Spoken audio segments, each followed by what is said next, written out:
Madame, Monsieur, bonjour, merci de nous rejoindre tout de suite. Les titres de l'actualité.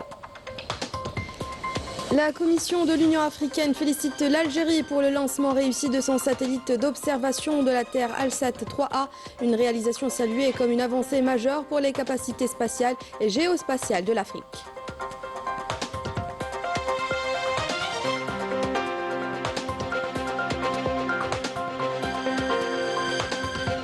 La Banque extérieure d'Algérie renforce sa présence à l'international avec l'ouverture de sa nouvelle agence à Marseille, un choix stratégique dans une ville qui abrite une importante diaspora algérienne afin d'accompagner les projets et faciliter les flux financiers entre l'Algérie et l'Europe.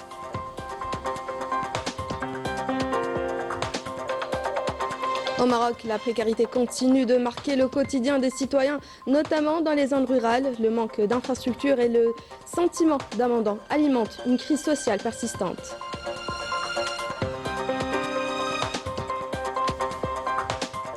Supercoupe d'Algérie, le premier trophée de la saison se joue aujourd'hui au stade de Berrari entre l'UMC Alger et l'USM Alger à partir de 17h. Bienvenue à tous. Je vous le disais en titre, la Commission de l'Union africaine félicite l'Algérie pour le lancement réussi de son satellite d'observation de la Terre Alsat 3A. Le président de la Commission de l'UA a affirmé qu'il s'agissait d'une avancée significative dans les capacités spatiales et géospatiales de l'Afrique. Une réalisation qui souligne le rôle de chef de file de l'Algérie dans les sciences spatiales et son engagement à exploiter les technologies satellitaires pour le développement durable, la surveillance environnementale, la réduction des risques de catastrophes et l'élaboration de politiques éclairées, a déclaré Mahmoud Ali Youssef dans un communiqué. La commission de l'UA espère que les données haute résolution améliorées d'Alsat 3A contribueront aux priorités nationales et continentales conformément à l'agenda 2063, saluant en outre le fort esprit de coopération internationale qui a présidé au lancement du satellite et félicite l'Algérie pour ses investissements continue et ses utilisations pacifiques de l'espace extra-atmosphérique au service du progrès collectif de l'Afrique. La Banque extérieure d'Algérie renforce sa présence à l'international en s'implantant à Marseille, au cœur d'un territoire fortement tourné vers les échanges économiques. Une nouvelle agence pensée pour accompagner les entreprises, sécuriser les flux financiers et répondre aux besoins concrets des acteurs liés à l'Algérie. Correspondance de Afef Belhouchet.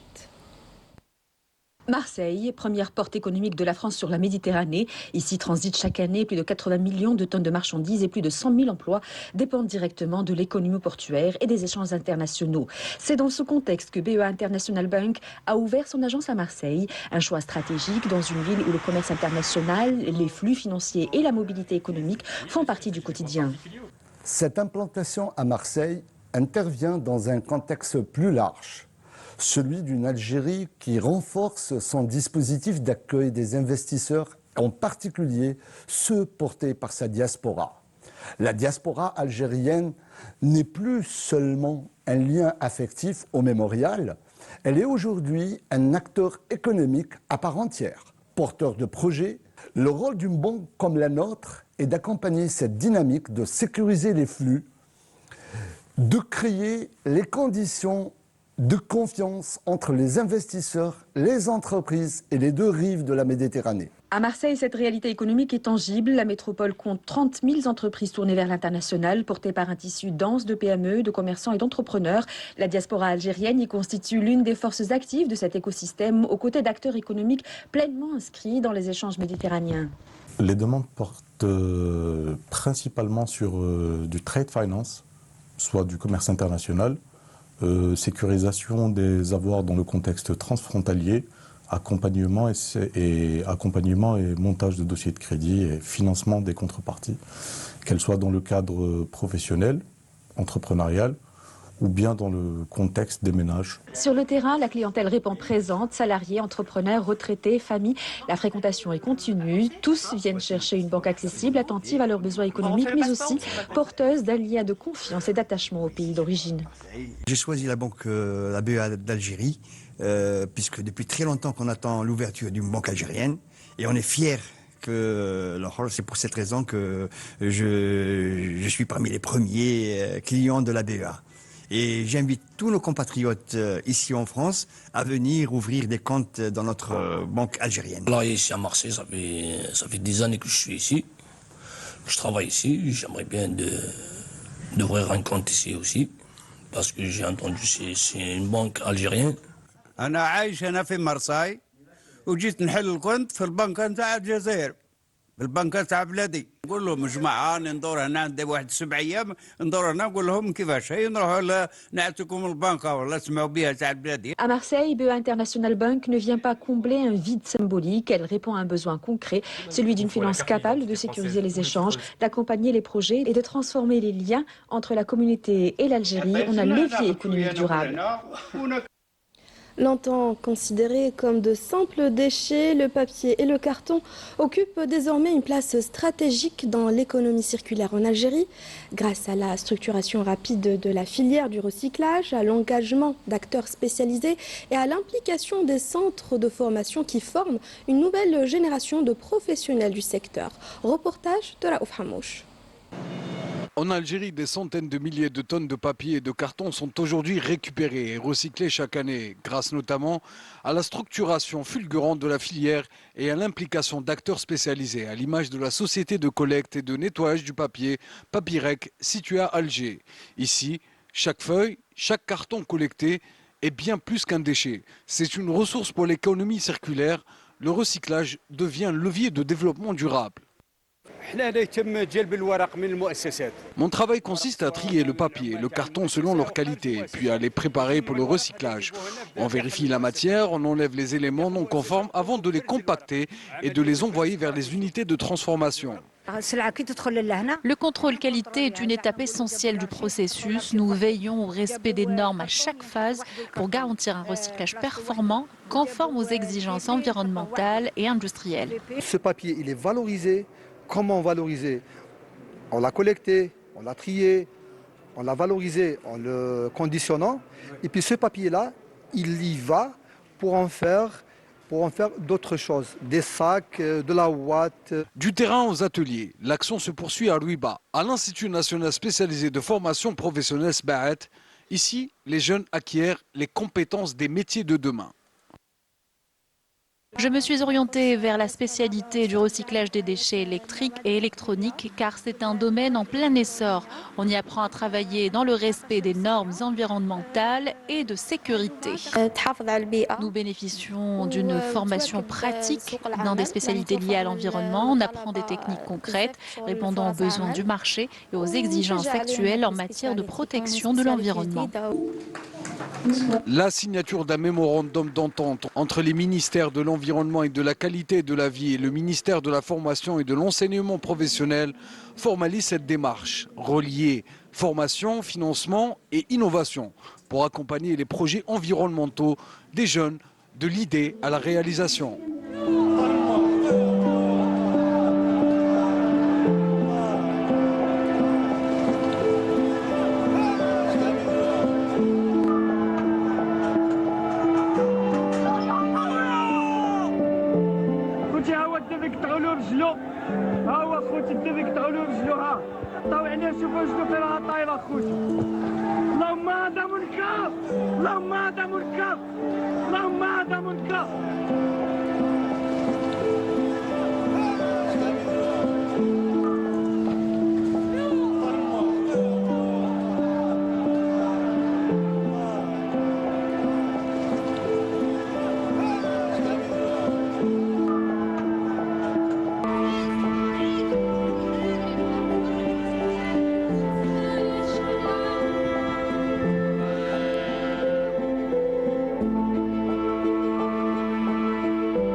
Derrière des promesses de projets, une autre réalité s'impose au Maroc, celle d'un quotidien marqué par la précarité, l'isolement et l'oubli.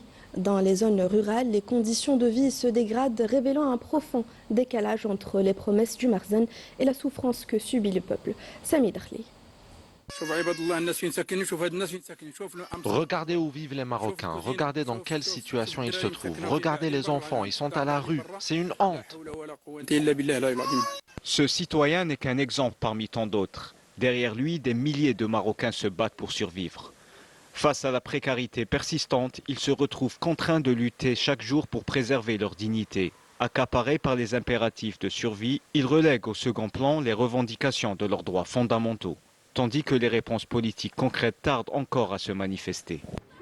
Alors que certains pays s'affrontent entre eux, nous livrons une guerre silencieuse contre notre propre pays. Si nous revendiquons nos droits, nous serons immédiatement envoyés en prison. Dans les villages et les périphéries urbaines, l'abandon des populations par le Marzen est manifeste. Infrastructures insuffisantes, maisons en terre fissurées et abris de fortune. Autant de signes visibles d'une marginalisation persistante et d'une invisibilité sociale criante. Dans certaines zones, des familles sont contraintes de parcourir des dizaines de kilomètres pour acheminer leurs malades vers les structures de soins les plus proches, affrontant la neige, des pistes dégradées et des routes totalement impraticables. Ces scènes devenues récurrentes révèlent l'ampleur d'une crise sociale qui dépasse largement la simple question des moyens. Nous sommes conscients que le responsable est corrompu et qu'il doit rendre des comptes devant la justice. Ce qui se passe est injuste. Un simple citoyen qui vole 5 dirhams est immédiatement arrêté et présenté à la justice, tandis qu'un responsable qui détourne 5 milliards demeure en liberté. Chaque jour, ces citoyens livrent un combat silencieux pour la survie et la dignité. Pris entre l'urgence du quotidien et l'attente de solutions durables, les réponses politiques se font attendre, trop souvent tard. Une lenteur qui alimente un sentiment profond d'abandon et d'injustice. À Gaza, malgré l'entrée en vigueur de la deuxième phase du cessez-le-feu, les attaques de l'entité sioniste se poursuivent, faisant quotidiennement des morts et des blessés parmi la population, dont de nombreux enfants. Les Palestiniens tentent de survivre dans des conditions inhumaines, confrontés au froid glacial, à la faim et à de graves pénuries d'eau et de produits de première nécessité. Les détails avec Anis Chir. Après l'entrée en vigueur de la deuxième phase de l'accord de cessez-le-feu, l'occupation sioniste persiste à ouvrir davantage le feu en direction des civils palestiniens. Plus de 10 martyrs ont été transférés vers les hôpitaux de Gaza à la suite d'une série de frappes aériennes menées par des avions de combat de l'occupation. Depuis l'accord du cessez-le-feu, l'UNICEF déclare que plus de 100 enfants ont été tués par l'armée d'occupation. Amnesty International dénonce et condamne l'entité sioniste qui continue de perpétrer un génocide contre les Palestiniens malgré le cessez-le-feu. Je voulais juste vous alerter sur le fait que le cessez-le-feu à Gaza, annoncé il y a 3 mois, n'existe pas et que le génocide continue. Depuis le 10 octobre dernier, 450 Palestiniens ont été tués à Gaza. Parmi eux, plus de 100 enfants. Des centaines d'autres enfants ont été blessés. Par ailleurs, Israël continue à tout raser. 2500 bâtiments ont été détruits à Gaza ces 3 derniers mois. La plupart des Gazaouis vivent sous des tentes dans le froid. Les enfants sont toujours privés de tout, à commencer par l'éducation. L'aide humanitaire est largement insuffisante et ça va empirer puisqu'Israël vient de décider de retirer l'accréditation à 37 ONG étrangères. Alerte, le génocide continue en Palestine. Malgré le cessez-le-feu de Khartoum, depuis 3 mois, au moins 440 Palestiniens ont été tués par l'armée de Netanyahou. Parmi eux, 100 enfants. Un cessez-le-feu où, en moyenne, un enfant palestinien est tué chaque jour n'est pas un cessez-le-feu. Les raids de l'occupation ont visé principalement des habitations de civils dans la ville de Dar el-Balah et le camp de réfugiés de Nusayra, au centre de la bande de Gaza. Il n'est plus à démontrer que la volonté déclarée de l'armée d'occupation est claire. Continuer de mener des opérations militaires en profondeur à Gaza. Cette annonce constitue une déclaration de guerre de l'entité sioniste au cours des dernières 24 heures. Son message est clair. Elle rejette la deuxième phase du cessez-le-feu et est déterminée à continuer le massacre. Cette situation exige une pression internationale réelle sur l'occupation sioniste afin qu'elle applique l'ensemble des étapes et obligations de la deuxième phase, car l'occupation cherche actuellement à se soustraire à ses engagements concernant le cessez-le-feu. Les violations répétées du cessez-le-feu par l'entité sioniste suscitent de vives réactions. Les attaques visent quasi systématiquement des zones civiles. L'occupation continue d'imposer aux Palestiniens des conditions de vie inhumaines. Et c'est avec une grande tristesse que nous avons appris le décès de Safia Atmani, employée retraitée de la télévision algérienne à l'âge de 77 ans, des suites d'une longue maladie. Le directeur général de l'EPTV présente ses sincères condoléances à la famille et aux proches de la défunte. Elle sera inhumée aujourd'hui après la prière de Dohr au cimetière de Koléa à Tipaza. À Dieu nous appartenons et à lui nous retournons. Santé, avec l'ouverture à Constantine d'un congrès scientifique dédié à la chirurgie pédiatrique, une première édition qui a réuni spécialistes et praticiens autour d'un même objectif, partager les connaissances et accompagner l'évolution d'une médecine en constante progression. Youssra Salem. Cette rencontre s'inscrit dans la formation continue. Elle favorise un dialogue fécond dans le domaine médical avec un accent particulier sur les nouvelles techniques et les avancées récentes. Et ces avancées sont liées à des avancées à la fois de méthodologie de travail, d'approche pour les maladies et pour des approches techniques avec des techniques nouvelles, des choix de chirurgie qui sont adoptés, qui sont d'actualité, notamment en celluliochirurgie et en endoscopie urinaire. Des chapitres comme les atteintes rénales sévères, les malformations génitales sévères, les malformations digestives sévères seront toutes abordées. Les intervenants ont présenté leurs expériences et leurs acquis. Leurs échanges nourrissent la réflexion et soutiennent le progrès de la discipline. Je suis là donc pour parler de la prise en charge du piébo-virus équin idiopathique, l'expérience de l'école dakaroise, qui est en phase avec ceux qui sont abordés lors de ce premier congrès. Donc il s'agit d'une méthode mini-invasive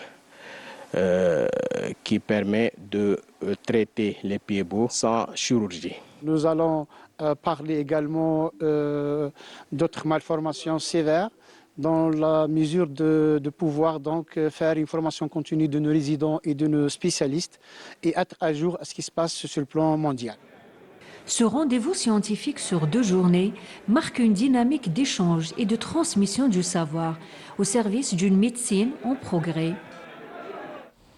Rencontre à présent avec Mehdi, un jeune passionné de mécanique. Vous allez le voir manier les outils, assembler des pièces et se concentrer avec précision. Il se consacre à un projet qui lui tient à cœur, construire une voiture. C'est un portrait signé Yasmine Amri. Dans sa chambre, le regard fixé sur l'écran de son ordinateur, le garçon analyse des plans de moteur et de pièces mécaniques.